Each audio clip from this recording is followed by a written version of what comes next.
एक बार प्रेम से बोलिए फिजिक्स महाराज की जय। तो जैसा कि आप सभी लोग जानते हैं कि ये फिजिक्स में थर्ड चैप्टर का जो है पार्ट 2 वीडियो है, ध्यान रखिएगा।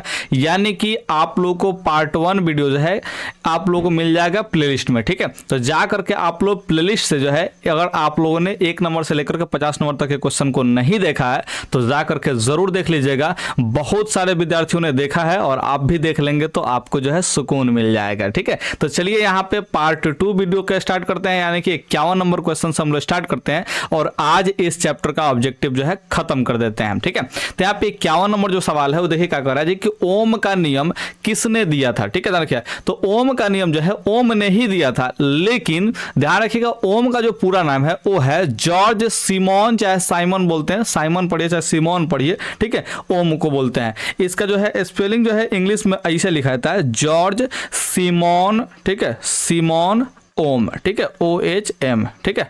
तो ए वाला जो है स्पेलिंग आप लोग ध्यान रखिएगा। ओम का जो नियम है वो जॉर्ज साइमन ओम ने ही दिया था, यानी कि ओम का ही ये पूरा नाम है, ध्यान रखिएगा, जॉर्ज साइमन ओम, ठीक है। इसमें ओम शब्द को हटा दिया नहीं तो विद्यार्थी जो है पकड़ लेंगे, तो इसको याद रखिएगा। ओम का जो है पूरा नाम होता है जॉर्ज साइमन ओम होता है, ध्यान रखिएगा। तो आप लोग इसको नाम को जरूर याद रखिएगा। 52 नंबर सवाल देख लीजिए क्या कह रहा है। कह रहा है कि विद्युत धारा को नियंत्रित करने के लिए उपयोग किए जाने वाले अवयव को कहते हैं, ठीक है।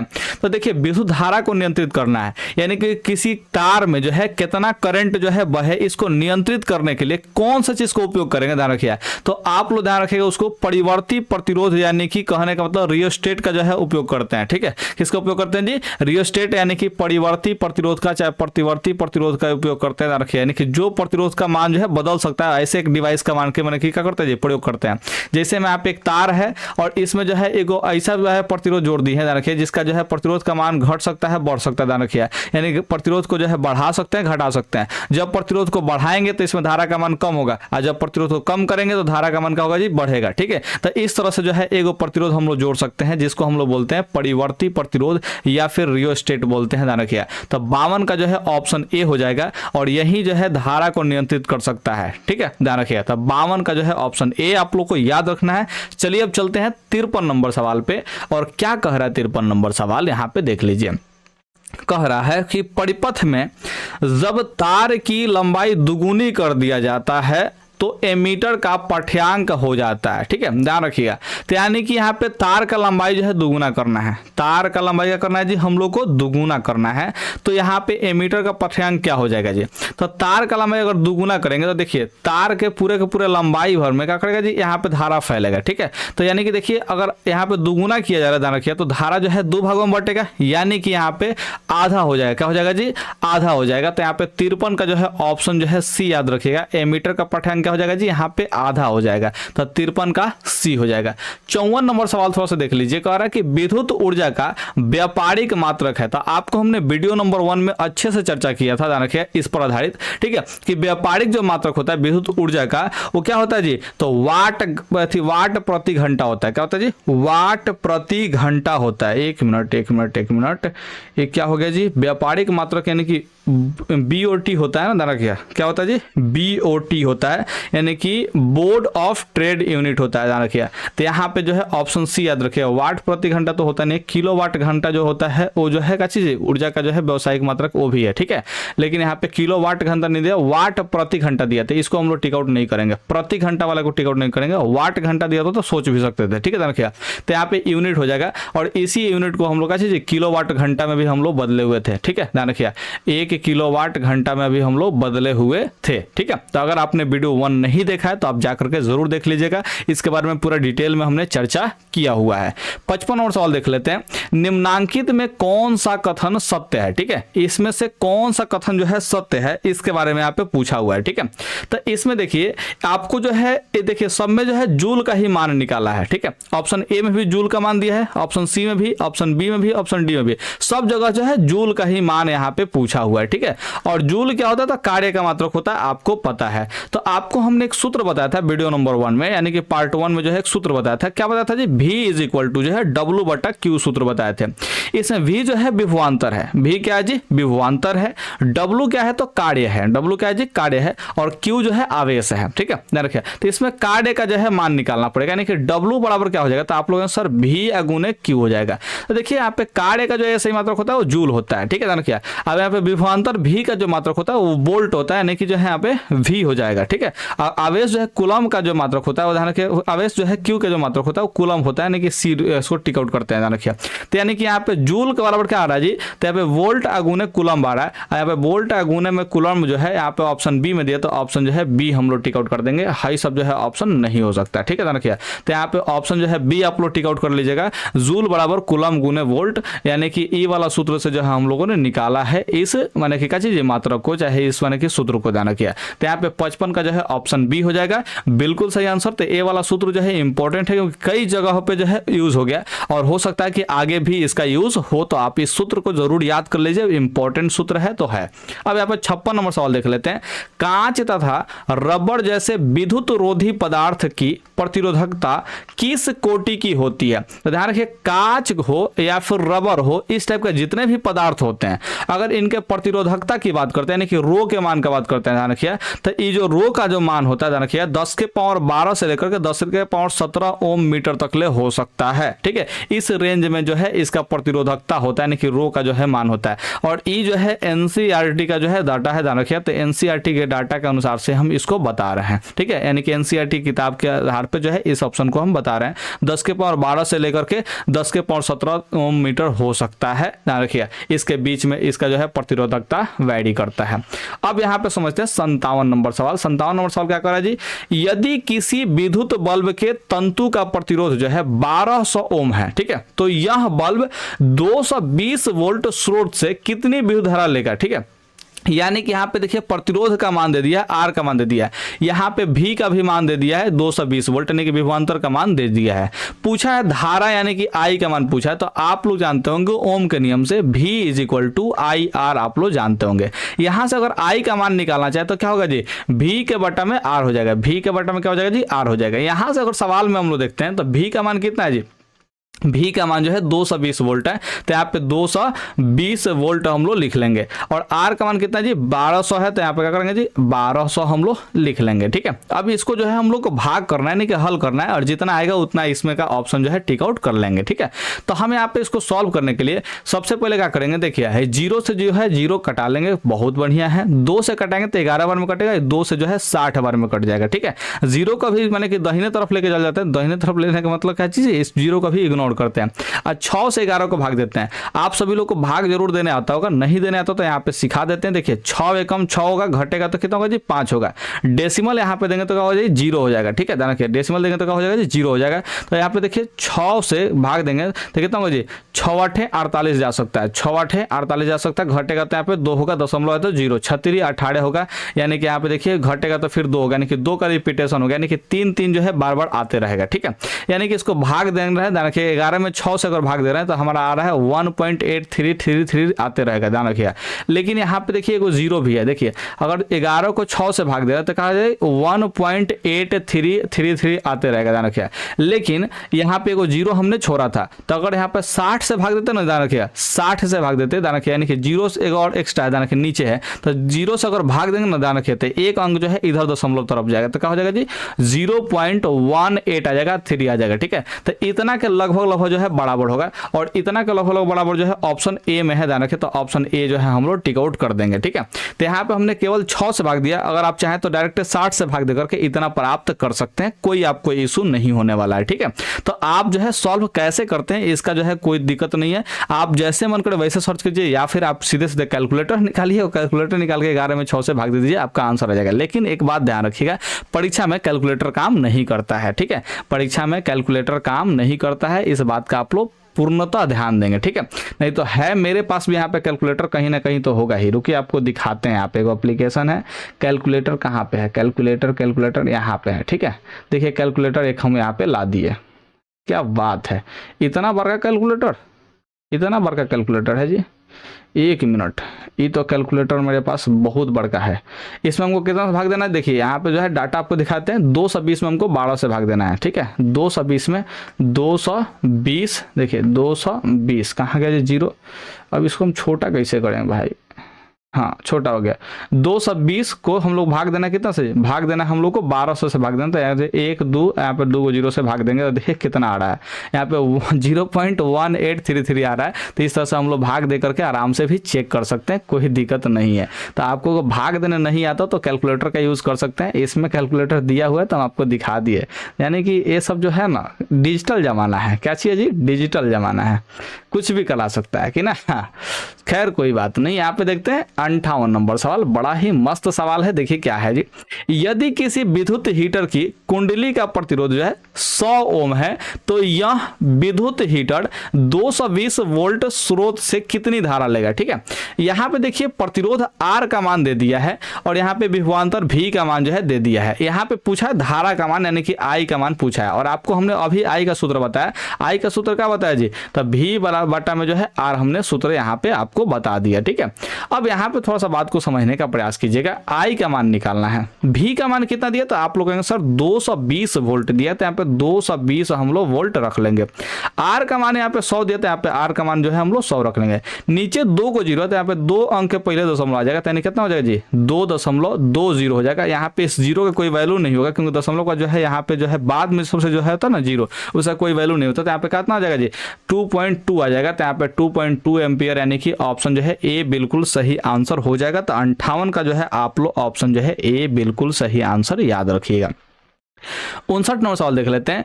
एक कूलम्ब आवेश में कितना इलेक्ट्रॉन होता है, यानी कि एक कूलम्ब आवेश का अगर बात करते हैं, एक कूलम्ब अगर आवेश का हम लोग बात करते हैं तो इसमें कितना इलेक्ट्रॉन होता है। तो आपको हमने जो है वीडियो नंबर 1 में इस चीज को निकाला था और निकाल कर क्या बताया था जी, ऑप्शन ए बताया था 6.25 × 10 के पावर 18 इलेक्ट्रॉन हमने बताया हुआ था। अगर आपको निकालने नहीं आता है तो आपको जो है वीडियो नंबर 1 जाकर के देखना चाहिए, उसमें हमने पूरा का पूरा इसका कैलकुलेशन किया था। कैलकुलेशन करके जो है आपको इतना मान निकाल करके दिखाया था। 59 का जो है ऑप्शन आपका जो है ए हो जाएगा बिल्कुल सही आंसर, ठीक है। ध्यान रखिएगा, अगर आपको निकालने नहीं आता एक बार फिर से कह रहे हैं कि पार्ट 1 इसका जाकर के जरूर देखिएगा और बहुत इंपॉर्टेंट पार्ट है क्योंकि उसमें बहुत सारे फॉर्मूला और कंसेप्ट को जो है डिस्कस किए हुए हैं, ठीक है, इसलिए वो पार्ट भी इंपॉर्टेंट तो है। 60 नंबर देख लेते हैं। विद्युत विभव कौन सी राशि है, ठीक है। तो विद्युत विभव जो होती है वो यहाँ पे ध्यान रखिएगा क्या चीज जी, अदिश राशि होती है। विद्युत विभव कौन सा राशि होती है जी, अदिश राशि होती है। और क्यों अदिश राशि होती है, क्योंकि यह दूरी पर निर्भर करता है। ध्यान रखिएगा किस पर निर्भर करता है जी, दूरी पर, और साथ में आवेश पर निर्भर करता है। किस पर निर्भर करता है जी, आवेश पर निर्भर करता है। और दूरी भी और आवेश भी दोनों का दोनों का है जी अदिश राशि है, इसलिए ये भी अदिश राशि होता है, ध्यान रखिएगा, ठीक है। तो आप लोग विद्युतीय विभव का परिभाषा जानते होंगे कि किसी इकाई धन आवेश को विद्युतीय क्षेत्र के एक बिंदु से दूसरे बिंदु तक ले जाने में किया गया कार्य की कुल मात्रा को क्या कहते हैं जी, विद्युतीय विभव कहते हैं, रखिए, ठीक है, ध्यान रखिए। तो यहाँ पे आप लोग इस विद्युतीय विभव विभवांतर की परिभाषा बोल दिए। विद्युतीय विभव जो होता है, ध्यान रखिए, एक बार फिर से हम परिभाषा बता रहे हो, विभवांतर की परिभाषा बोल दिए थे। विद्युतीय विभव का जो परिभाषा होता है कि इकाई धन आवेश को, ध्यान रखिए, इकाई धन आवेश को चाहे किसी भी आवेश को किसी एक बिंदु से किसी विद्युतीय क्षेत्र के किसी बिंदु तक ले जाने में जो कुल कार्य की मात्रा होता है उसी को हम लोग विद्युतीय विभव बोलते हैं, ध्यान रखिए। तो यहाँ पे जो है डिस्टेंस तय करता है कौन सी, आवेश, ठीक है। कोई एक बिंदु पर कोई आवेश है, इसको यहाँ से उठा करके ध्यान रखिएगा यहाँ तक जो है पहुंचाएगा इस आवेश को, तो कुछ ना कुछ डिस्टेंस यहाँ पे तय किया जाएगा और आवेश की मात्रा यहाँ पे होगी, ठीक है। इस आवेश की मात्रा को लेकर कुछ ना कुछ दूरी तय किया जाता है। इसको जो है इसको दूरी तय करने में जितना भी काम होगा उसी को हम लोग विद्युतीय विभव बोलते हैं। तो इसमें देखिए दूरी को तय करना पड़ रहा है और साथ में यहाँ पे आवेश को लेकर तय किया जा रहा है, ध्यान रखिए। तो यहाँ पे विद्युतीय जो विभव होता है ये आवेश और इस दूरी पर जो है निर्भर करता है और दूरी भी और आवेश भी दोनों का दोनों जो होता है, ध्यान रखिए, दोनों का दोनों ये अदिश राशि होता है, इसीलिए यहाँ पे विद्युतीय विभव भी क्या हो जाएगा जी, अदिश राशि हो जाएगा। मुझे उम्मीद है कि आप लोग इस बात को समझे होंगे और परिभाषा आप लोग थोड़ा सा लिख लीजिएगा विद्युतीय विभव का, ठीक है। हम एक बार फिर से रिपीट कर देते हैं, जरूर लिख लीजिएगा। लिखना क्या चीज है जी, तो किसी बिंदु आवेश को चाहे किसी आवेश को किसी एक बिंदु से विद्युतीय क्षेत्र के किसी एक बिंदु तक ले जाने में किए गए कुल कार्य की मात्रा को विद्युतीय विभव कहते हैं। तो इस परिभाषा को आप लोग लिख लीजिएगा, क्योंकि ये परिभाषा 2 अंकों के लिए भी पूछा जा सकता है। तो अगर आपसे 2 अंक में पूछेगा तो आपको आना चाहिए, तभी तो जाकर आप लोग लिखिएगा। यहाँ पे आप सीधे सीधे 61 नंबर सवाल पे चले आते हैं। क्या कह रहा है 61 नंबर सवाल जी, वोल्ट मीटर को किस क्रम में जोड़ा जाता है। तो आपको हमने बताया रखा, मैंने कि बताया हुआ है बढ़िया से कि वोल्ट मीटर को समांतर क्रम में जोड़ते हैं। और वहीं अगर श्रेणी क्रम में बात आता है तो इसमें हम लोग अमीटर को जोड़ते हैं, यानी कि क्या चीज, आ मीटर चाहे कहिए, चाहे अ मीटर कहिए, चाहे ए मीटर कहिए, ये दोनों जो है तीनों शब्द जो है एक ही है, ध्यान रखिए। तो यहाँ पे श्रेणी क्रम में उसको जोड़ते हैं। तो वोल्ट मीटर को याद रखिएगा समांतर क्रम में, और श्रेणी क्रम में कौन सी जी, आ मीटर को, ठीक है, यानी कि ए मीटर को। इसमें आप लोग ध्यान रखिए। यहाँ पे देखिए आ मीटर को श्रेणी क्रम में क्यों जोड़ते हैं। अच्छा, ये पूछ दिया सवाल, देखिए हम बताया अभी आपको श्रेणी क्रम में आ मीटर को जोड़ते हैं, और यहाँ पे पूछ दिया जी आ मीटर को श्रेणी क्रम में क्यों जोड़ते हैं। तो आमीटर को जो है श्रेणी क्रम में जोड़ने के पीछे का जो है, ध्यान रखिए, आमीटर में जो है बहुत कम प्रतिरोध होता है, यानी कि कम प्रतिरोध प्राप्त करने के लिए हम लोग क्या कर सकते हैं जी, आमीटर को श्रेणी क्रम में जोड़ते हैं। और वहीं वोल्ट मीटर जो होता है, ध्यान रखिए, वोल्ट मीटर, इसको समांतर क्रम में जोड़ने के पीछे का रीजन यही होता है कि वोल्ट मीटर में बहुत अधिक प्रतिरोध होता है, बहुत अधिक प्रतिरोध होता है, ठीक है, ध्यान रखिए, इसलिए इसको समांतर क्रम में जोड़ा जाता है, ध्यान रखिए, यानी कि वोल्ट मीटर से अधिक प्रतिरोध प्राप्त किया जा सकता है, इसीलिए इसको समांतर क्रम में जोड़ा जाता है। इस बारे में आप लोग ध्यान रखिएगा। तो 61 का जो है ऑप्शन ए होगा। यहाँ पे वोल्ट मीटर को समांतर क्रम में जोड़ेंगे। क्यों जोड़ेंगे, क्योंकि यहाँ पे वोल्ट मीटर में अधिक प्रतिरोध, यहाँ पे उच्च प्रतिरोध होता है, ठीक है, तो उच्च प्रतिरोध को प्राप्त करने के लिए इसको समांतर क्रम में जोड़ेंगे। आमीटर में यहाँ पे देखिए निम्न प्रतिरोध होता है, यानी कि बहुत कम प्रतिरोध होता है, रखिए, तो इसी को जो है प्राप्त करने के लिए यहाँ पे आमीटर को श्रेणी क्रम में जोड़ा जाता है। 63 नंबर सवाल देख लीजिए, किसी परिपथ का वह गुण जो विद्युत ऊर्जा को उष्मा ऊर्जा में बदल देता है, माने कि बदल देता है, वो है, ठीक है, रखिए, यानी कि कोई जो गुण होता है जो विद्युत ऊर्जा का चीज बदल देता है जी, उष्मा ऊर्जा में बदल देता है, यानी कि उष्मा में बदल देता है। कहने का मतलब जो है, अगर इसमें कोई जो है करंट प्रवाह हो रहा है, कोई तार है उसमें करंट जा रहा है, ठीक है, क्या जा रहा है जी, करंट, और उसको जो है करंट जो ऊर्जा है, यानी कि जो विद्युत वाला जो है ऊर्जा है, ठीक है, वो जो है ऊर्जा को उष्मा ऊर्जा में बदलने का काम करता है। तो वो कौन सा काम करता है, तो ये प्रतिरोध काम करता है। किसका कौन काम करता है जी, प्रतिरोध। जितना ज्यादा प्रतिरोध होगा उतना ही ज्यादा जो है उष्मा में बदलेगा, और जितना कम प्रतिरोध होगा उतना ही कम उष्मा जो है वहां पे उत्पन्न करेगा। तो ये जो है ध्यान रखिएगा कि ऊर्जा को उष्मा में बदलने का जो काम करता है वो प्रतिरोध करता है। कौन करता है जी, प्रतिरोध। और हर एक चालक पदार्थ का एक गुण होता है, ध्यान रखिए, जो विद्युतीय धारा को जो है करता है जी, विरोध करता है। जाने में आगे हम बताने वाले हैं, टेंशन मत लीजिए। 63 का जो है ऑप्शन ए आप लोग याद रखिए फिलहाल में, कि प्रतिरोध जो है विद्युत ऊर्जा को उष्मा ऊर्जा में बदल देता है, ठीक है, जिसकी वजह से तार ऊर्जा जो है उपकरण वगैरह सब गर्म हो जाता है, ठीक है। यहाँ पे देखिए 64 नंबर जो सवाल है, कौन सा नंबर सवाल है जी, 64 नंबर जो सवाल है वो कह रहा है वोल्ट मीटर को समांतर क्रम में क्यों जोड़ते हैं, ठीक है, यानी कि वोल्ट मीटर को समांतर क्रम में जोड़ने के जो है पीछे का रीजन क्या है। तो आपको हमने अभी बताया क्या चीज, कि अधिक प्रतिरोध प्राप्त करना होगा, तो हम लोग किसको क्या करेंगे, वोल्ट मीटर को समांतर क्रम में इसीलिए जोड़ते हैं, अधिक इसका प्रतिरोध होता है। वोल्ट मीटर का प्रतिरोध क्या होता है जी, अधिक होता है। यही कारण है कि इसको जो है हम लोग समांतर क्रम में जोड़ते हैं, आपको हमने अभी ऊपर बताया हुआ था। 65 नंबर सवाल देख लीजिए, जिस विद्युत परिपथ में धारा दोनों दिशाओं में, यानी कि क्या चीज, प्लस माइनस दोनों का बात कर रहे हैं, दोनों दिशाओं में यहाँ पे प्रवाहित होती है, तो उस धारा को क्या कहते हैं। तो आप लोग सभी लोग को पता है कि प्रत्यावर्ती धारा कहते हैं। क्या कहते हैं जी, प्रत्यावर्ती धारा, अल्टरनेटिव करंट बोलते हैं। और डीसी धारा जो होता है, यानी कि दिष्ट धारा जो होता है, देखिए डीसी करंट जो होता है वो एक ही दिशा में गमन करता है। कौन सा दिशा में गमन करता है जी, एक दिशा में जो है एक गमन होता है, यानी कि प्रवाहित होता है, ठीक है, एक दिशा में यहाँ पे प्रवाहित तो होता है। तो 65 का जो है ऑप्शन आप लोग ए याद रखिए, प्रत्यावर्ती धारा। तो ए वाला जो है ऑप्शन बहुत ही ज्यादा इंपॉर्टेंट है, इसको याद रखिएगा, ठीक है। और वहीं दिश धारा कितना दिशा में होता है जी, तो एक दिशा में जो है प्रवाहित तो होता है, डीसी करंट यानी कि दिश धारा, ठीक है, डायरेक्ट करंट इसको बोलते हैं। तो 65 नंबर तक समझ गए। अब चलते हैं सीधे सीधे 66 नंबर सवाल पे। और इससे पहले हम आपसे पूछना चाहते हैं कि आपको 65 नंबर तक के सवाल समझ में आए कि नहीं है। अगर आए हैं ना जी, तो आपको आगे भी सवाल समझ में आने वाला है, इसका आप लोग टेंशन ना लीजिए, ठीक है। उम्मीद करते हैं कि आप लोग मेरे बातों को समझे होंगे, और आप इस वीडियो को पहले से ही लाइक करके रखे हुए होंगे, और कमेंट भी कुछ ना कुछ कर ही दिए होंगे। अगर कोई कंफ्यूजन होता है तो आप चलो नीचे जरूर कमेंट करके हमसे पूछिएगा, ठीक है। यहाँ पे 66 नंबर के बाद 66 नंबर देख लेते हैं क्वेश्चन। इसके बाद का, जिस पदार्थ में आवेशों का प्रवाह आसानी से होता है उसे क्या कहते हैं, यानी कि जो पदार्थ है उसमें आवेश अगर आसानी से जाए, ठीक है, यानी कि आराम से जो है एकदम बिना किसी दिक्कत का जो है आराम से उसमें जो है प्रवाहित हो, एक स्थान से दूसरे स्थान तक आवेश वहां पे गमन कर पाए, तो उस पदार्थ को क्या कहते हैं जी, तो हम लोग कहते हैं यहाँ पे सुचालक कहते हैं। क्या कहते हैं जी, सुचालक। जिससे जो है पदार्थ का जौन भी पदार्थ से ध्यान रखिए आवेश प्रवाहित नहीं होता उसे अचालक कहते हैं या फिर कुचालक कहते हैं। दोनों बात जो है लगभग सेम है, ध्यान रखिए, ठीक है। तो ये जो है जिन पदार्थों से आवेश का प्रवाह नहीं हो पाता है उन्हें या तो अचालक कहेंगे या फिर कुचालक कहेंगे, ठीक है, ध्यान रखिए। तो ये जो है ऑप्शन जो है 66 का क्या हो जाएगा, ऑप्शन ए हो जाएगा सुचालक, क्योंकि यहाँ पे आवेश का प्रवाह हो रहा है, ठीक है। 67 नंबर सवाल देख लेते हैं। समांतर क्रम में संयोजित प्रतिरोधों की संख्या घटने के उपरांत संयोजित प्रतिरोधों की कुल प्रतिरोध क्या होगा जी। तो देखिए अगर माने कि समांतर क्रम में प्रतिरोध को संयोजित किए हैं, ठीक है, तो जितना ज्यादा प्रतिरोध यहाँ पे जोड़ेंगे उतना ही प्रतिरोध का मान घटता है, और जितना कम प्रतिरोध रखेंगे उतना ही प्रतिरोध का मान थोड़ी सा ज्यादा होगा, ठीक है। देखिए यानी कि उसके अपेक्षा के जो मैंने कि देखिए ज्यादा अगर प्रतिरोध जोड़ देते हैं समांतर क्रम में प्रतिरोध क्या करते हैं जी, ज्यादा मात्रा में जोड़ देते हैं, तो यहाँ पे प्रतिरोध का मान जो है बहुत कम हो जाएगा, ठीक है। अगर वहीं जो है जितना कम यहाँ पे जोड़ेंगे तो इसका अपेक्षाकृत क्या होगा जी, ये जो है इसमें प्रतिरोध का मान ज्यादा होगा, ठीक है। तो अगर समांतर क्रम में जोड़ना है, ध्यान रखिए, समांतर क्रम में जोड़ना है तो प्रतिरोध का मान घटाने के लिए जो है समांतर क्रम में जोड़ा जाता है। अगर कोई मैंने प्रतिरोध को समांतर क्रम में जोड़ा जा रहा है तो प्रतिरोध को घटाने के लिए ही जोड़ा जाता है, ध्यान रखिएगा। प्रतिरोध को क्या करने के लिए जोड़ा जाता है जी, घटाने के लिए जोड़ा जाता है।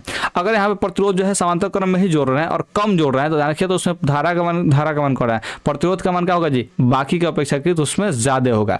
तो यहाँ पे देखिए प्रतिरोध की संख्या घटा रहे हैं, यानी कि प्रतिरोध की संख्या क्या कर रहे हैं जी, घटा रहे हैं, तो इसका माने कि इसके फलस्वरूप क्या होगा जी, जो ओवरऑल प्रतिरोध होगा वो जो है बढ़ेगा, क्या होगा जी, बढ़ेगा, उल्टा इफेक्ट दिखाता है, क्योंकि इसका सूत्र आप लोग जानते होंगे 1/r होता है, ध्यान रखिए 1/r is equal to 1/r1 plus में 1/r2 और प्लस में यहाँ पे 1/r3, यानी कि सब उल्टा होता है, एक के बट्टा में है ना कि रिवर्स में है, ध्यान रखिए। तो ये जो है व्युत्क्रम के रूप में हो रहा है, ध्यान रखिए। तो व्युत्क्रम में होने की वजह से इसका मान जो है देखिए हाई जो है r1 r2 इस सब का जो है संख्या जितना ही कम रखेंगे इसका मान जो है ज्यादा आएगा, और जितना ही इसको बढ़ाते जाएंगे उतना ही इसका मान क्या होगा जी, कम आते जाएगा, ध्यान रखिए। तो इसीलिए प्रतिरोध का संख्या घटाएंगे अगर समांतर क्रम में तो प्रतिरोध का मान बढ़ेगा, और वहीं श्रेणी क्रम में जितना प्रतिरोध का मान कम करेंगे उतना ही प्रतिरोध का मान कम होता जाएगा, ध्यान रखिए। और जितना प्रतिरोध का मान बढ़ाएंगे उसमें श्रेणी क्रम में तो प्रतिरोध का मान भी उसमें बढ़ता जाएगा, ठीक है। तो इस श्रेणी क्रम और समांतर क्रम दोनों अलग अलग टाइप का होता है, दोनों में कंफ्यूजन होना नहीं है, ध्यान रखिए। अब 68 नंबर सवाल पे चले आते हैं। कह रहा है कि चालक का प्रतिरोध निर्भर करता है, तो चालक का प्रतिरोध किन बातों पर निर्भर करता है। तो ध्यान रखिए प्रतिरोध जो होता है चालक तार के लंबाई पर निर्भर करता है, चालक तार क्या करता है जी, लंबाई पर निर्भर करता है, ध्यान रखिएगा। चालक के अनुप्रस्थ काट का जो है क्षेत्रफल होता है इस पर भी निर्भर करता है, ये क्या होता है जी, यहाँ पे समानुपातीय होता है, क्या होता है जी, समानुपाती होता है कि व्युत्क्रमानुपाती होता है जी, प्रतिरोध जो है व्युत्क्रमानुपाती होता है, क्या होता है जी, व्युत्क्रमानुपाती होता है, ठीक है, ध्यान रखिए।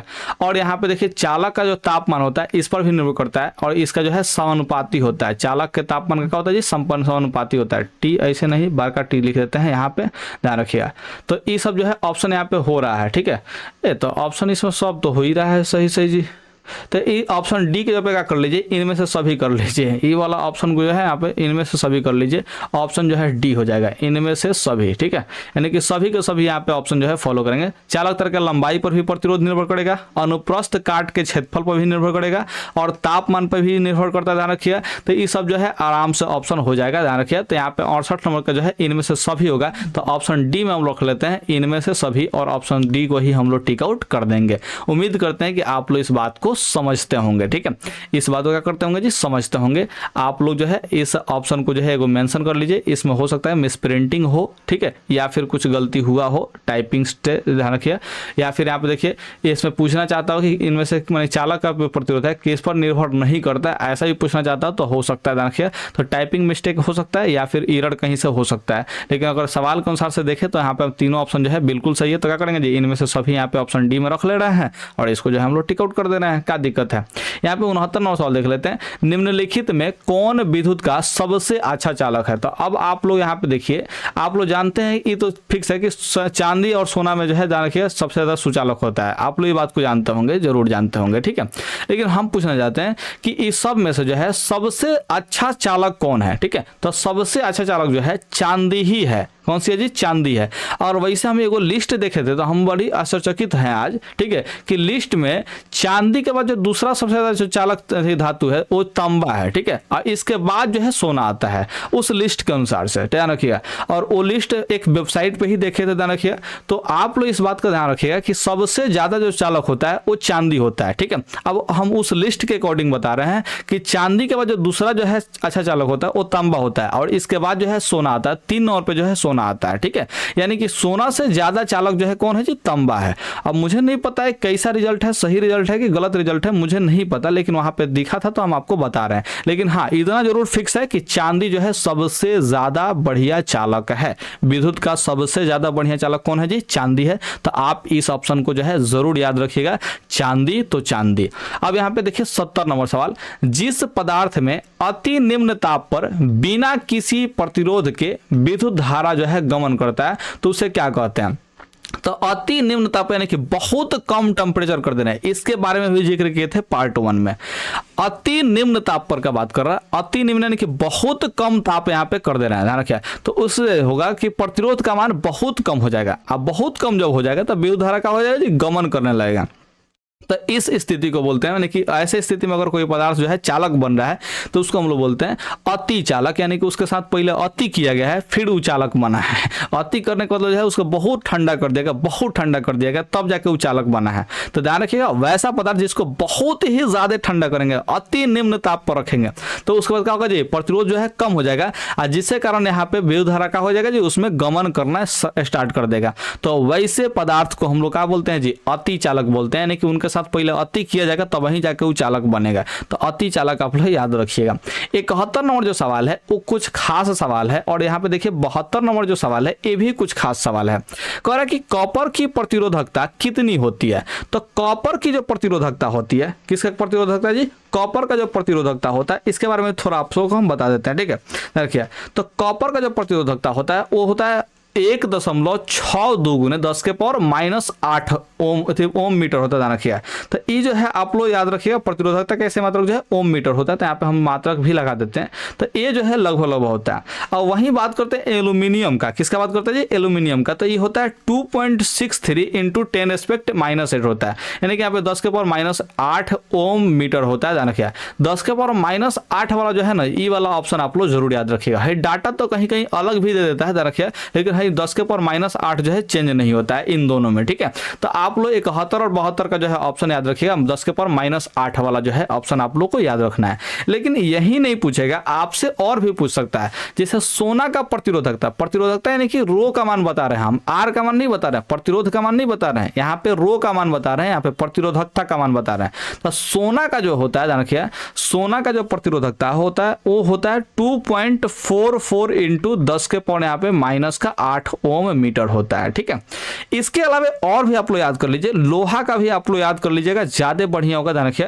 लोहा का कितना होता है? 1.0 के आसपास होता है, ध्यान रखिए, 1.0 के आसपास, यानी कि 1 के आसपास होता है, और गुना में 10⁻⁻7 ओम मीटर होता है।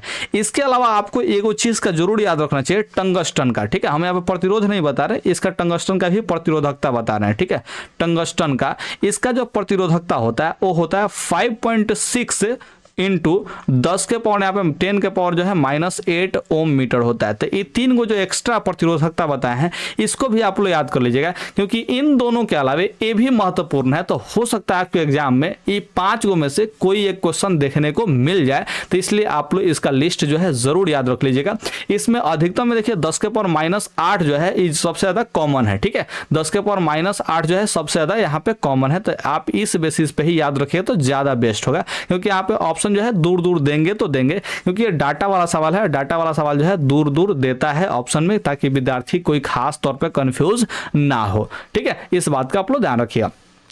73 नंबर क्वेश्चन मुझे दोबारा शूट करना पड़ रहा है।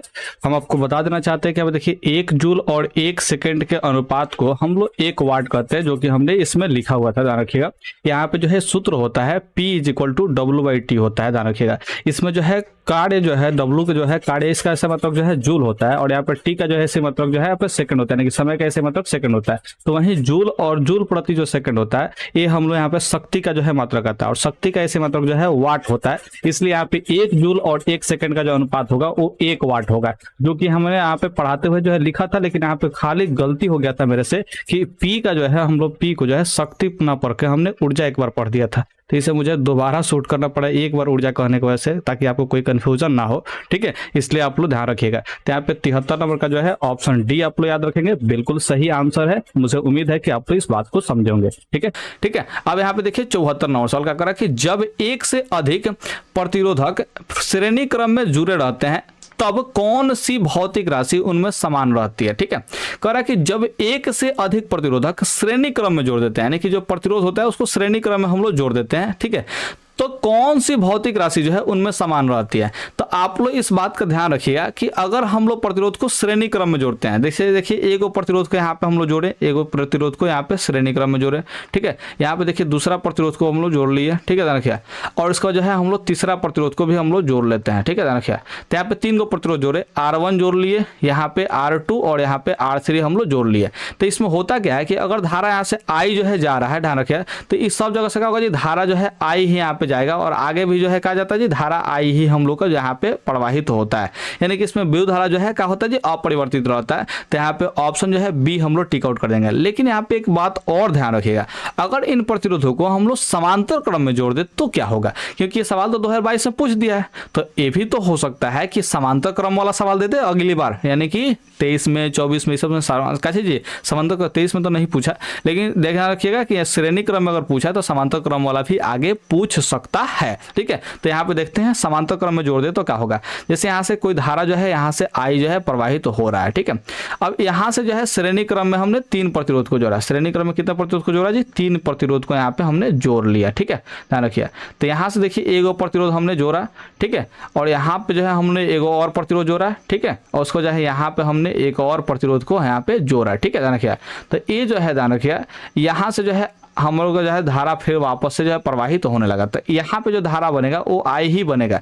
लेकिन हाई इस बीच में जब प्रतिरोध यहाँ पे जो है 3 को जोड़े हैं तो यहाँ से जो है धारा जो है बंट जाएगा, धारा क्या हो जाता है जी, बंट जाता है। तो यहाँ पे देखिए I1 हो जाएगा यहाँ पे धारा, यहाँ पे I2 हम लोग धारा मानते हैं और यहाँ पे I3 धारा मानते हैं, यानी कि समांतर क्रम में अगर प्रतिरोध को जोड़ रहे हैं तो वहाँ पे जो है धारा का मान समान नहीं हो रहा है, ध्यान रखिए। तो यहाँ पे अगर श्रेणी क्रम में जोड़ते हैं तब धारा का मान यहाँ पे समान होता है, अब वहीं समांतर क्रम में जोड़ते हैं तो धारा का मान समान नहीं होता, बल्कि यहाँ पे विद्युतीय विभव का जो है मान होता है वो समान होता है, ध्यान रखिए, यानी कि विभवांतर जो यहाँ पे क्या होता है जी, समान होता है, ठीक है। यहाँ पे जो है यहाँ इस पॉइंट से लेकर के इस पॉइंट तक का जो है विभवांतर वो हर एक प्रतिरोध के लिए क्या होगा जी, समान होगा, ध्यान रखिए, हर एक प्रतिरोध के लिए क्या होगा जी, समान होता है। इस बारे में आप लोग ध्यान रखिएगा, ठीक है। तो जब हम लोग प्रतिरोध को समांतर क्रम में जोड़ेंगे तो विभवांतर समान होगा, कैसे समान, काशी समान होगा जी, समांतर क्रम में जोड़ने पर विभवांतर समान होगा, ध्यान रखिए, विभवांतर क्या होगा जी, समान होगा समांतर क्रम में, ठीक है। इसी को हम लोग पार्श्व क्रम भी बोलते हैं। लेकिन वहीं श्रेणी क्रम में अगर प्रतिरोध को जोड़े तो विद्युत धारा का मान जो है क्या होगा जी, समान होगा। आप लोग इस कंसेप्ट को पूरा का पूरा याद रखिएगा,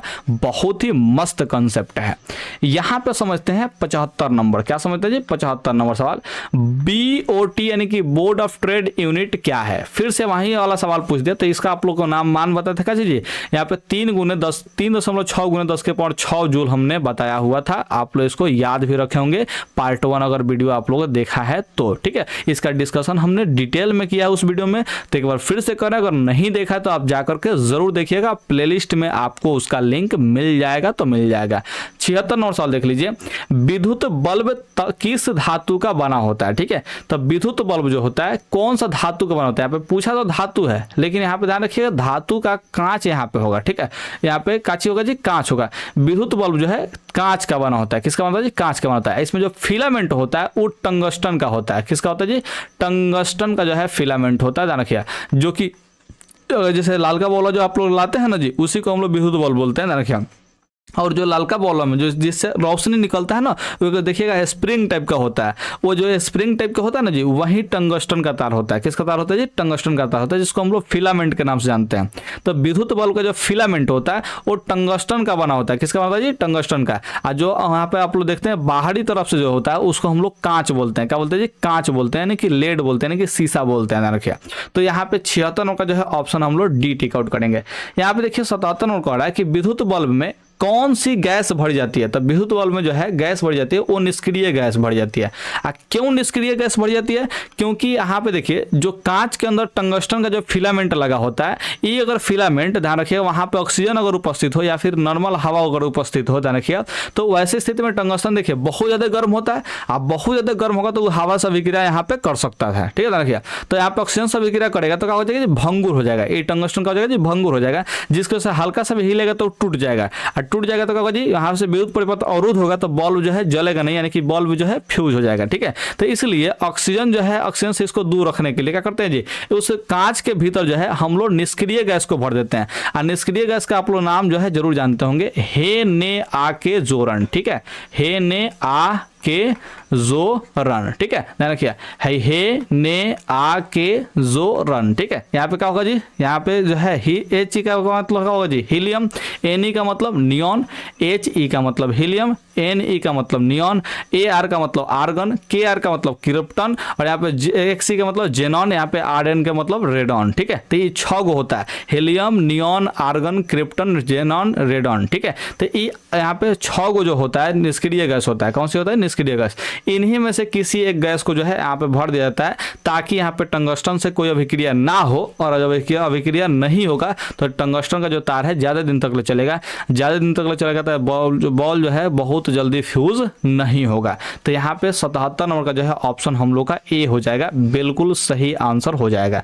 यहाँ पे देखिए अगला सवाल जो है इसी संबंधित है, टंगस्टन धातु का गलनांक कितना होता है? तो होता तो वैसे है 3400 डिग्री सेल्सियस के आसपास, लेकिन इस ऑप्शन में कहीं पे दिया नहीं है, तो हम लोग ऑप्शन जो है 3000 डिग्री सेल्सियस के आसपास का हम लोग टिक आउट कर देंगे। तो ये जो है आप लोग 3000 से लेकर के 3400 डिग्री सेल्सियस तक ले इसका जो है यानी कि टेम्परेचर आप लोग याद रखिएगा। एक दायरा है जिसके बीच में टंगस्टन का जो है गलनांक निर्भर अपना करता है, ठीक है, देखिए इसमें जो है वेरी करता है। तो 78 का जो है ऑप्शन हम लोग सी टिक आउट करेंगे, 3000 डिग्री सेल्सियस, ठीक है। अब यहाँ पे देखिए 79 नंबर जो सवाल है वो कह रहा है कि नाइक्रोम में कौन कौन से तत्व होते हैं? तो नाइक्रोम में होता है निकेल और क्रोमियम होता है। क्या होता है? निकेल और क्रोमियम होता है। इसमें निकेल का जो मात्रा होता है वो होता है 80% के आसपास। कितना परसेंट के आसपास जी? 80% के आसपास। और वहीं क्रोमियम की जो मात्रा होती है वो होती है 20% के आसपास होती है। तो आप लोग ध्यान रखिए, निकेल और क्रोमियम से मिलकर के नाइक्रोम बनता है। इसमें निकेल का जो है परसेंटेज होता है 80%, अगर क्रोमियम का परसेंटेज जो है 20% होता है। ये लगभग हम मात्रा बता रहे हैं, एक्यूरेट मात्रा जो है कुछ और भी हो सकता है, लेकिन किताबों में ऐसा ही मेंशन किया हुआ है। यहाँ पे देखिए 80 नंबर सवाल, परिपथ की सुरक्षा के लिए किस युक्ति का उपयोग किया जाता है? ठीक है, अगर परिपथ का जो है सुरक्षा करना है, यानी कि जो है जितना भी आप लोग वायर और से जो है उपकरण वगैरह जो भी जोड़े हैं, बल्ब जोड़े हो, मैंने कि मोबाइल चार्जर जोड़े हो, चाहे क्या चीज पंखा जोड़े हो, चाहे कुछ भी जोड़े हैं, ये सब जो है जो भी सुरक्षा कर मान की चलिए, मैंने कि देखिए जो भी ये सब उपकरण आपने जोड़ा है उन सब का जो है सुरक्षा करना चाहते हैं, तो सुरक्षा करने के लिए क्या लगाएंगे? तो ध्यान रखिए विद्युत फ्यूज लगाया जाता है। क्या लगाया जाता है? विद्युत फ्यूज जो है लगाया जाता है। तो 80 का जो है ऑप्शन आप लोग ये याद रखिएगा, विद्युत फ्यूज से जो है परिपथ की सुरक्षा होती है। और ये काम कैसे करता है? तो ध्यान रखिए, जब भी परिपथ में शॉर्ट सर्किट या ओवरलोडिंग देखने को मिलेगा तो वैसे स्थिति में जो है तार से ज्यादा मात्रा में जो है धारा प्रवाहित होने लगा। आज देखिए पतला सा तार से अगर ज्यादा मात्रा में धारा प्रवाहित हो तो उसमें जो है क्या होगा जी, उसका प्रतिरोध जो है एक बैग बहुत ज्यादा बढ़ेगा। अब जब प्रतिरोध का मान जब बढ़ेगा तो क्या होगा जी, तार जो है गर्म होगा, और गर्म होगा तो गल जाएगा, गल जाएगा तो टूट जाएगा, और टूट जाएगा तो क्या होगा जी, परिपथ अवरुद्ध हो जाएगा, यानी कि जो है जितना भी आपका उपकरण उसमें जुड़ा होगा वो सब क्या होगा जी, बच जाएगा। तो यहाँ से विद्युत जो फ्यूज होता है ये बहुत पतला तार होता है और इसका जो प्रतिरोध का होता है जी ऑलरेडी ज्यादा होता है, इसलिए जो नहीं समझ कि ओवरलोडिंग या शॉर्ट सर्किट होगा ध्यान रखिए, तो उससे क्या होगा जी कि ज्यादा मात्रा में जो है विद्युत धारा जो है खींचने लगेगा, और जब बाद ज्यादा मात्रा में जो है विद्युत धारा खींचेगा तो वैसे स्थिति में गर्म हो जाएगा, गर्म होकर क्या होगा जी, टूट जाएगा, टूट जाएगा तो परिपथ जो है अवरुद्ध हो गया, और जब अवरुद्ध हो गया तो क्या होगा जी, आपका जितना भी सामान सब जुड़ा हुआ है तार से वो सब क्या हो जाएगा जी, बच जाएगा। तो यहाँ पे 80 का जो है ऑप्शन आप लोग ए याद रखिएगा, विद्युत फ्यूज से जो है परिपथ का हम लोग सुरक्षा आसानी से कर सकते हैं। ठीक है, अब चलते हैं हम लोग 81 नंबर सवाल पे, और यहाँ पे क्या कह रहा है 81 नंबर सवाल देखिए, मानव शरीर का प्रतिरोध कितना होता है। अब ये जो सवाल है हमको बड़ी कंट्रोवर्शियल सवाल लगता है, क्योंकि इसका डाटा हमको कहीं भी फिक्स मिलता ही नहीं है। ठीक है, ये सब इसी किताब के जिस किताब से इसको पढ़ा रहे रखे, इसी किताब में दिया है, ऑप्शन ए दिया है 30,000 ओम, कहीं पे देता है 1000 ओम, कहीं पे देता है 500 ओम, कहीं पे देता है 250 से 300 ओम, ठीक है, कहीं पे देता है 1 मेगा ओम दे देता है। रखिए, तो अब किसका बात माने, हमको नहीं समझ में आता। ठीक है, तो ऐसे ऐसे क्वेश्चन अगर परीक्षा में पूछे जाते हैं तो इसको छोड़ भी सकते हैं, क्योंकि इसका डाटा हमें कहीं पे फिक्स मिला नहीं है। अलग अलग किताबों में जो है अलग अलग डाटा इसको देता है, ठीक है। लेकिन हाँ, इस बारे में ध्यान रखिएगा कि जब हमारा शरीर गीला होता है तो इसका प्रतिरोध जो होता है वो 500 से नीचे होता है। लेकिन कितना नीचे होता है तो इसमें भी कंफ्यूजन कर दिया, यहाँ पे 50 से 100, 100 से 150, तो 150 से यहाँ पे 200, यहाँ पे 200 से 300 दिया है। तो इसी किताब का हम बात मान लेते हैं, यहाँ पे 200 से 300 यहाँ पे दिया हुआ है। तो हम लोग यहाँ क्या करते हैं जी, ऑप्शन जो है डी ही टिक आउट कर लेते हैं। ये दोनों का दोनों आंसर जो है ये इसी किताब के अनुसार है, ध्यान रखिए। तो इस आंसर को आप लोग चाहें तो याद कर सकते हैं, लेकिन हम कहेंगे अगर इस टाइप का क्वेश्चन मैंने कि पूछता है तो आप इसको इग्नोर करने का प्रयास करेंगे। अगर आपको अन्य क्वेश्चन आते हैं तो इसको छोड़ करके बाकी क्वेश्चंस को बनाया करें।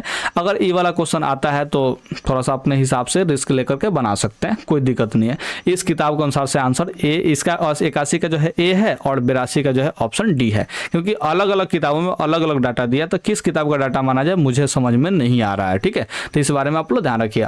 83 नंबर सवाल देख लेते हैं।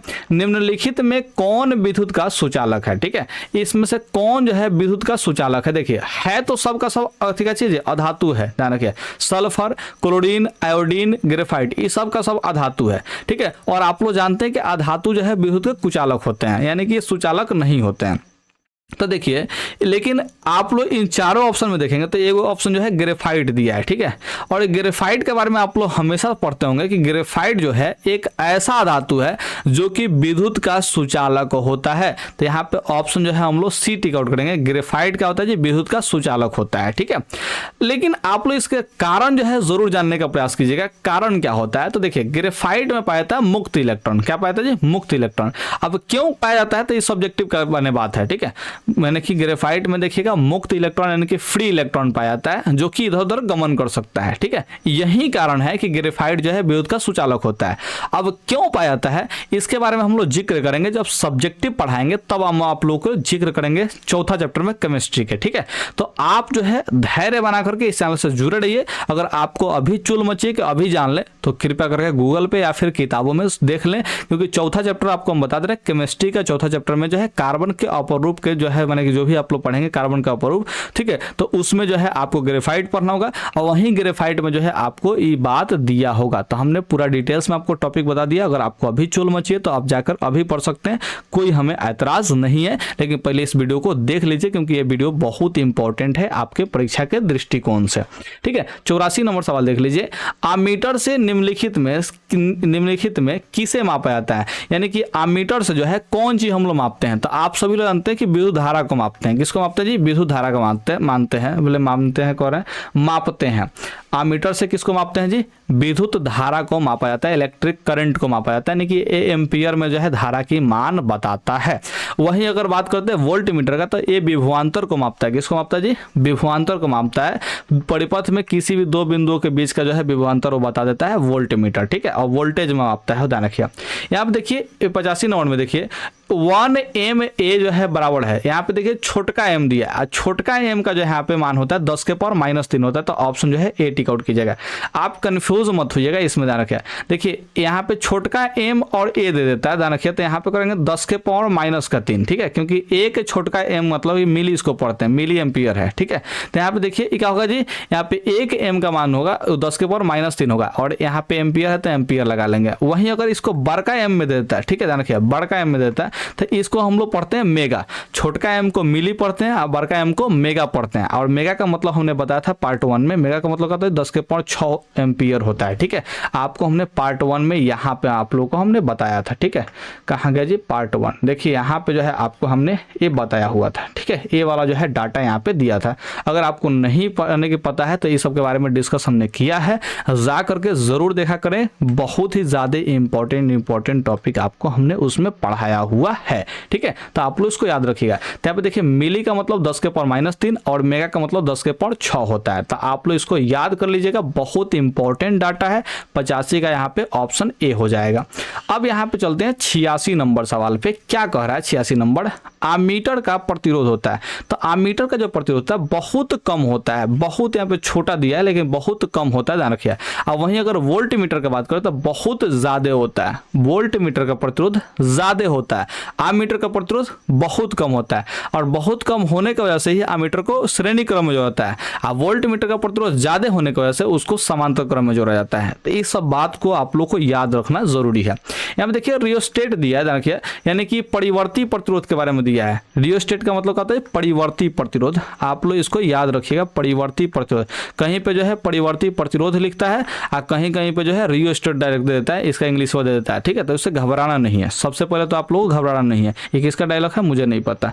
देखिए रियोस्टेट का उद्देश्य क्या है, तो इसका उद्देश्य क्या होता है, तो यह देखिए परिवर्ती जो प्रतिरोध है, आपको हमने शुरू में ही बताया, इसी वीडियो के शुरू में क्या बताया जी कि ये जो है परिवर्ती प्रतिरोध धारा के मान को कंट्रोल करता है। अगर प्रतिरोध बढ़ाएंगे तो धारा कम प्रवाहित होगा, अगर प्रतिरोध का मान कम करेंगे तो धारा ज्यादा से ज्यादा प्रवाहित होगा। यानी कि धारा का जो परिमाण है उसको बढ़ाना हो या फिर कमी करना हो, ये दोनों में काम आ सकता है। तो रियोस्टेट का काम क्या होता है जी, धारा के परिमाण में वृद्धि करना या फिर कमी करना, ठीक है, ध्यान रखिएगा। यहाँ पे 88 नंबर जो सवाल है उसको क्या कह रहा है जी, इलेक्ट्रिक हीटर की कुंडली बनाने में किस पदार्थ का प्रयोग किया जाता है। तो हीटर ध्यान रखिएगा, हीटर हो या फिर आयरन हो, यानी कि बहुत अधिक तापमान जो है जो जनरेट करता है, अगर वैसा जो है पदार्थ बनाना है तो उसमें जो कुंडली बनाया जाता है वो नाइक्रोम का ही बनाया जाता है। किसका बनाता है जी, नाइक्रोम का बनाता है। तो इलेक्ट्रिक हीटर पूछे, चाहे आयरन पूछे, चाहे सबसे मैंने कि जो भी मैंने कि सब मैंने कि सामान पूछे जो कि बहुत ज़्यादा ऊष्मा का उत्सर्जन करता है, ध्यान रखिएगा, बिजली से उपयोग करके, ध्यान रखिएगा, तो वैसे स्थिति में नाइक्रोम का ही अधिकतर चांसेस है कि उसमें उपयोग किया गया होगा। तो 88 नंबर का जो है ऑप्शन डी हो जाएगा बिल्कुल सही आंसर, नाइक्रोम। यहाँ पे देखिए फिर से वापस से वही सवाल यहाँ पे पूछा हुआ है। क्या सवाल पूछा है जी, एक यूनिट विद्युत ऊर्जा का मान होता है, ठीक है। यहाँ पे एक यूनिट विद्युत ऊर्जा का मान है तो कितना है जी, तो 10 के पावर 6 वाला, यानी कि 3.6 गुना 10 के पावर 6 जूल के बराबर होता है, जिसको हम लोग एक BOT भी बोलते हैं, एक BOT हम लोग बोलते हैं, बोर्ड ऑफ ट्रेड यूनिट बोलते हैं। देखिए इसी को हम यहाँ पे खाली यूनिट दिया हुआ है। अब देखिए 90 नंबर सवाल क्या कह रहा है जी, कार्य करने की क्षमता को कहते हैं। तो कार्य करने की क्षमता क्या कहते हैं जी, तो हम लोग कहते हैं शक्ति की ऊर्जा कहते हैं। क्या कहते हैं जी, इसको शक्ति कहते हैं कि ऊर्जा कहते हैं, तो ऊर्जा कहते हैं। कार्य करने की क्षमता को ऊर्जा कहते हैं, और यही वाला कंफ्यूजन वहां पे हुआ था, मुझे पता है, ठीक है, ध्यान रखिए। कार्य करने की क्षमता क्या कहते हैं, यहाँ पे ऊर्जा कहते हैं, आप लोग इसको ध्यान रखिए। तो यहाँ पे 90 का जो है ऑप्शन ए हो जाएगा, क्षमता को, ठीक है। अब वहां पे हम दर बता रहे थे, क्या बता रहे थे, दर बता रहे थे, दोनों में अंतर है कि ना जी। देखिए यहाँ पे 90 का जो है ऑप्शन सी हो जाएगा, ऊर्जा। क्या हो जाएगा जी, 90 का ऑप्शन जो है सी हो जाएगा। कार्य करने की क्षमता का कहते हैं जी हम लोग यहाँ पे ऊर्जा कहते हैं, आप लोग ध्यान रखिए।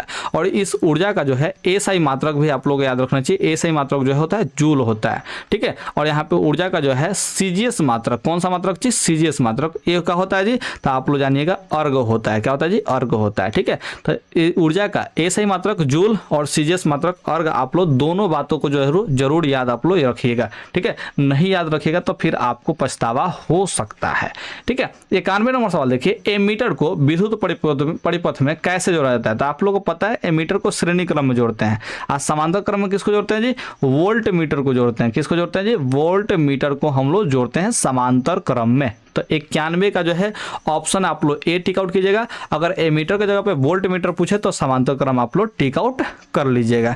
तो मुझे उम्मीद है कि आप लोग इस बात को समझे होंगे। यहाँ पे देखिए 92 सवाल में जूल प्रति कूलम जो है ना कि जे बटा जो सी होता है वो बराबर होता है। ये सवाल हम बहुत बार बता दिए कैसे जी, वोल्ट के बराबर होता है। इसको जो है पीछे देख लीजिएगा, बहुत बड़ी सवाल को जिक्र कर दिए, ठीक है। तो 92 का आप लोग ऑप्शन यहाँ पे ए याद कर जाइए। अगर डिटेल्स जानना है तो पीछे का जो है क्वेश्चन देखा करें। देखिए 93 नंबर सवाल, किलोवाट घंटा यानी कि KWH जो है मात्रक है, ठीक है। तो KWH किसका मात्रक है, इसके बारे में यहाँ पे बात करना है, ठीक है। तो ये जो है क्या होता है, किलोवाट जो घंटा होता है विद्युत शक्ति का मात्रक होता है। किसका मात्रक होता है, विद्युत शक्ति का, और वो भी व्यापारिक मात्रक के रूप में ही हम लोग समझिए जानते हैं, ठीक है। इसी को हम लोग कैसे जी, 1 किलोवाट घंटा को हम लोग 1 BOT बोलते हैं, ध्यान रखिए।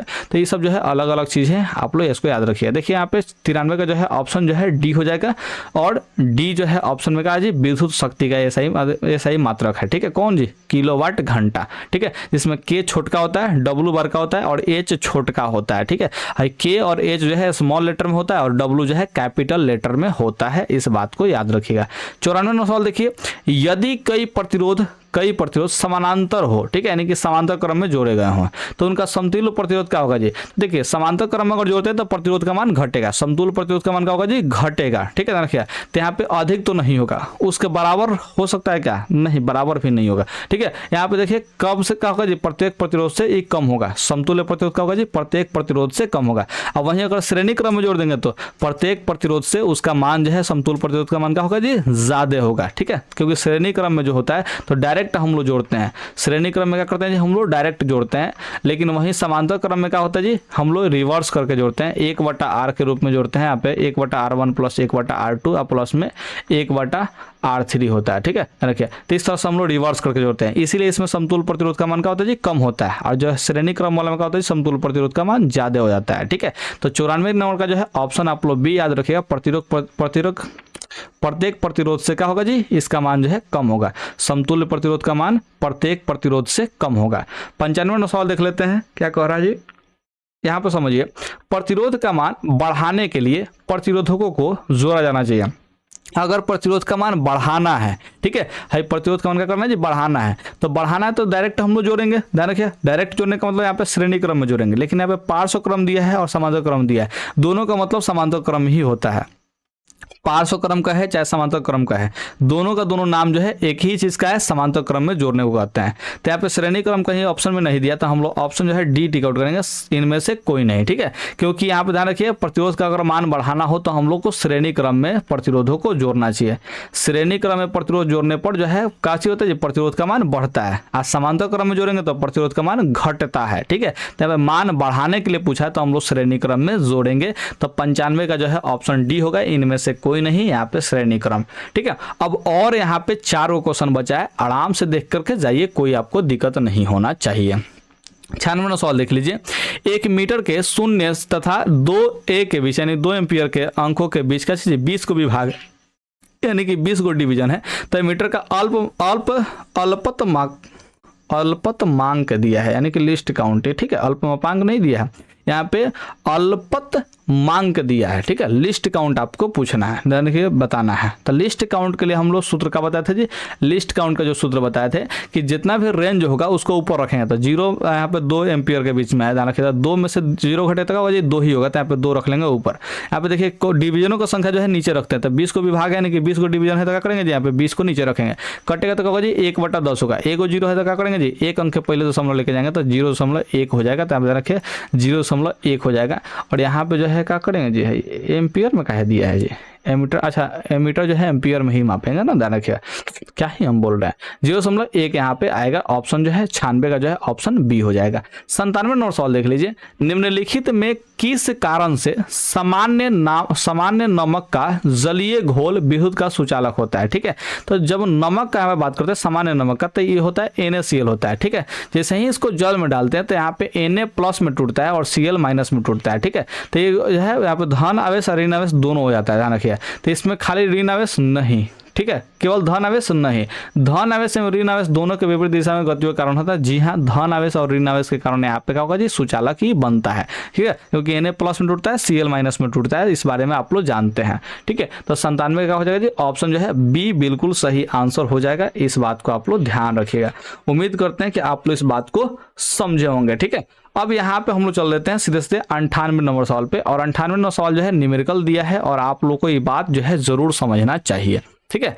यहाँ पे देखिएगा करा जी कि 100 वाट यहाँ पे 220 वोल्ट के एक बल्ब के आरे 100 वोल्ट विभवांतर आरोपित करने पर प्रवाहित विद्युत धारा जो है होगी, यानी कि यहाँ पे कोई बल्ब है जिस पर लिखा हुआ है 100 वाट 220 वोल्ट, ठीक है, देखिए। तो इस माने कि इस डाटा के आधार पर बताना है आपको कि अगर उस बल्ब को 100 वोल्ट के विभवांतर पर जोड़ दिया जाए, देखिए, तो उसके अंदर कि कितना विद्युत धारा को जो है कंजप्शन करेगा, यानी कि कितना विद्युत धारा जो है वो लेगी, ध्यान रखिएगा। तो इसको यहाँ पे जानकारी देना है। तो सबसे पहले बल्ब का हम लोग को प्रतिरोध ज्ञात कर लेना चाहिए, तब जाके यहाँ पे आई का मान निकालना आसान होगा, क्योंकि यहाँ पे भी दिया है तो भी बराबर आई आर होता है ना जी। भी बराबर क्या होता है जी, यहाँ पे आई आर होता है। तो आई का मान निकालना है तो क्या करेंगे जी, आई बराबर जो है भी बटा आर करेंगे। तो यहाँ पे भी का मान तो दिया हुआ है, यहाँ पे भी का मान का दिया हुआ है, ठीक है। आर का मान अगर हम लोग ज्ञात कर लेते हैं तो क्या होगा जी, यहाँ से आराम से हम लोग निकाल लेते हैं। तो आर का मान ज्ञात करने के लिए बल्ब का हम लोग को प्रतिरोध ज्ञात करना पड़ेगा। तो बल्ब का प्रतिरोध के लिए देखिए यहाँ पे बल्ब के बारे में डाटा 2 दिया हुआ है, ठीक है। यहाँ पे पी का मान दिया है, किसका मान दिया जी, पी का मान दिया है, और यहाँ पे भी का मान दिया है। तो आपको हमने एक सूत्र बताया था, कैसे सूत्र बताया था जी, देखिए ध्यान से।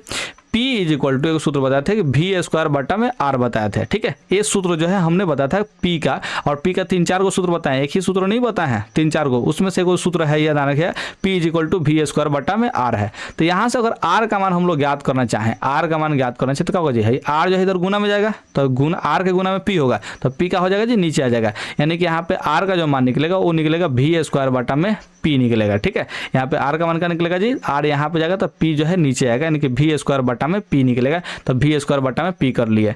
भी का मान इसमें यानी कि वोल्टेज का मान कितना है, 220 है, तो 220 से यहाँ पे कर लेंगे।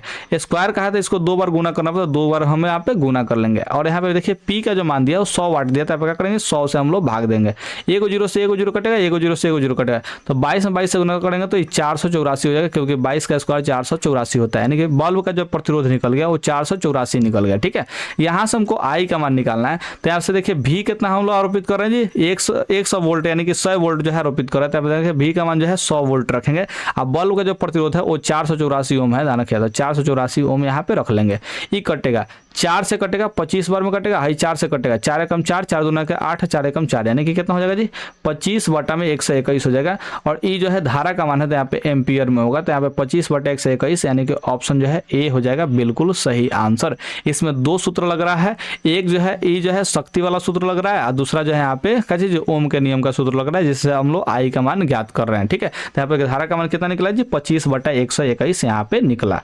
अब यहाँ पे कर रहे 99 नंबर सवाल में, विद्युत बल्ब के फिलामेंट का द्रव होता है, देखिए द्रव यानी कि जो पदार्थ उसमें होता है, देखिए उसके मैंने क्या चीज का होता है, तो टंगस्टन का होता है, यानी कि फिलामेंट जो होता है वो टंगस्टन का बना होता है। और टंगस्टन का बनाने के पीछे का रीजन जो है होता है कि इसका गलनांक बहुत ऊंचा होता है। गलनांक क्या होता है जी, ऊंचा होता है, साथ में इसका प्रतिरोध भी ऊंचा होता है। इसीलिए टंगस्टन के तार का प्रयोग करके हम लोग विद्युत बल्ब का फिलामेंट बना लेते हैं, क्योंकि इसका प्रतिरोध ऊंचा होने की वजह से ये मैंने क्या होता है जी, अधिक जो है प्रकाश मैंने उत्पन्न करता है, ध्यान रखिए। और वहीं इसका गलनांक ऊंचा होने की वजह से जो है ये जल्दी गलता नहीं है, यानी कि लंबे समय तक ले टिका रहता है, कितना भी गर्म होने के बाद भी, ठीक है। तो 99 का जो है ऑप्शन आप लोग भी याद रखिएगा, टंगस्टन का बना होता है विद्युत बल्ब का फिलामेंट। तो उम्मीद करते हैं कि आपको तीसरा चैप्टर का जितना भी ऑब्जेक्टिव क्वेश्चन है वो आपको समझ में आया हुआ है। अगर आपको जो है चौथा चैप्टर का ऑब्जेक्टिव वीडियो देखना है तो आप सीधे सीधे कहाँ जाइए, सीधे सीधे प्लेलिस्ट में आ जाइए, आपको जो है चौथा चैप्टर का जो है ऑब्जेक्टिव वीडियोस मिल जाएगा। उम्मीद करते हैं कि आप जो है आ रहे हैं, जल्दी से आ रहे हैं, प्लेलिस्ट खोजिए, प्लेलिस्ट में जो है आपको ऑब्जेक्टिव वीडियो का सीरीज जो है देख लीजिए, फिजिक्स का कहाँ पे है उस है सीरीज से आप लोग वीडियो को देख करके तैयार कर लीजिए, अपना चैप्टर जो है कंप्लीट कर लिए, क्योंकि परीक्षा जो है आपके नज़दीक ही होगा, मुझे पता है, ठीक है। तो आप जो है आराम से आइए प्लेलिस्ट में चौथा चैप्टर देखने के लिए। Okay bye.